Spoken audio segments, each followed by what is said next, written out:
Olá, bem-vindos a mais uma exploração profunda aqui no nosso espaço. Hoje a gente vai mergulhar em alguns trechos bem interessantes, olha, de um livro lá de 1912, Teosofia, da Annie Besant. É uma fonte que dá um olhar sobre essa corrente de pensamento que busca uma sabedoria divina.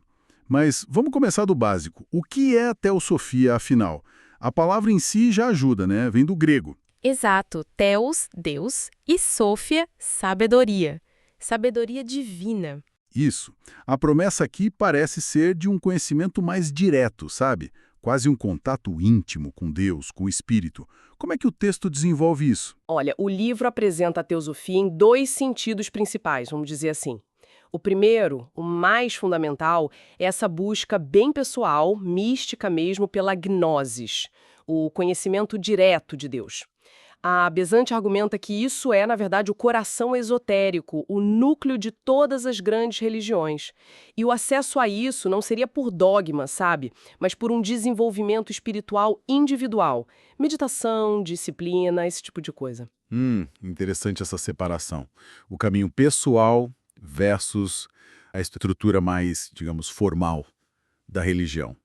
E qual seria o segundo sentido? Bom, o sentido secundário, a teosofia como um corpo de doutrina mesmo, um conjunto de ensinamentos que reúne as verdades comuns a todas as religiões. A ideia é formar uma religião-sabedoria universal. O livro surgiu numa época, ali a partir de 1875, né, em que a mitologia comparada estava sendo usada até para desacreditar as religiões. A teosofia fez o caminho inverso. Propôs a religião comparada para dizer, olha, essas semelhanças todas vêm de uma fonte comum. Uma fonte comum. E qual seria essa fonte, segundo o texto? Aí entra uma ideia central. Uma fraternidade de mestres divinos, seres espiritualmente muito avançados, que de tempos em tempos enviariam mensageiros para a humanidade. Figuras como Buda, Cristo, eles são citados como exemplos. Nossa, isso muda bastante a perspectiva histórica, né? Em vez de uma evolução linear, partindo do primitivo, Exatamente. A proposta é uma origem comum, divina, com adaptações periódicas. E o texto argumenta que a história até apoia isso. As religiões geralmente são mais puras na origem, né? O ensinamento do fundador é o ponto alto.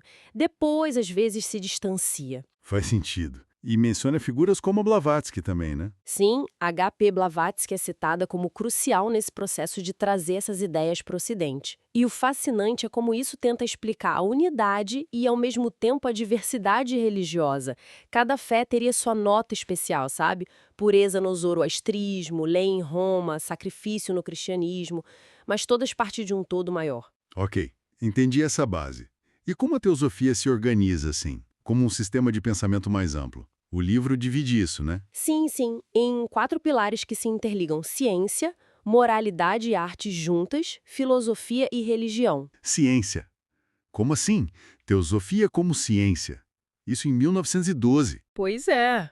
A ideia aqui é expandir o método científico. Não ficar só no físico. Incluir esferas e corpos suprafísicos. Corpos suprafísicos? Tipo, Isso. O texto descreve o corpo etérico, ligado à vitalidade, o corpo astral, das emoções, dos desejos, o mental. A evolução da consciência passaria por desenvolver e dominar esses corpos. E fala até de outros seres, espíritos da natureza, anjos. uau. E descreve também o processo pós-morte. A passagem pelo mundo do desejo, que seria tipo um purgatório temporário, e depois o mundo celestial, o céu, onde as experiências viram aprendizado, faculdades para a alma. Isso já entra na parte filosófica, imagino. Reencarnação, karma. Exatamente. A filosofia teosófica, como apresentada ali, se baseia na ideia de que espírito e matéria são dois aspectos do uno, da realidade fundamental. E a reencarnação é o método de evolução da alma individual, o ego imortal, que seria nosso verdadeiro eu, passando por muitas vidas para aprender e crescer. Certo. E o karma, então? Como ele funciona nesse esquema? É aquela ideia de castigo. Não, o texto não coloca como castigo, não. É mais uma lei natural, impessoal, causa e efeito. Tipo a lei da gravidade, sabe? Nossos pensamentos moldam o caráter. Os desejos atraem oportunidades, as ações criam um ambiente futuro. É um mecanismo de aprendizado e reequilíbrio. E a memória dessas vidas todas? Onde fica? A memória principal ficaria nesse ego imortal, no que chamam de corpo causal, não na personalidade temporária de cada vida, no cérebro físico. Entendi. Então, pensando em tudo isso, qual a implicação prática para a nossa vida? Para moralidade, para o propósito? Bom, a moralidade teosófica vem direto da ideia de unidade.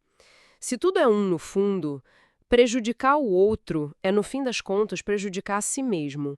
O certo seria o que ajuda a evolução geral, que, segundo o texto, caminha para a unidade, para a fraternidade.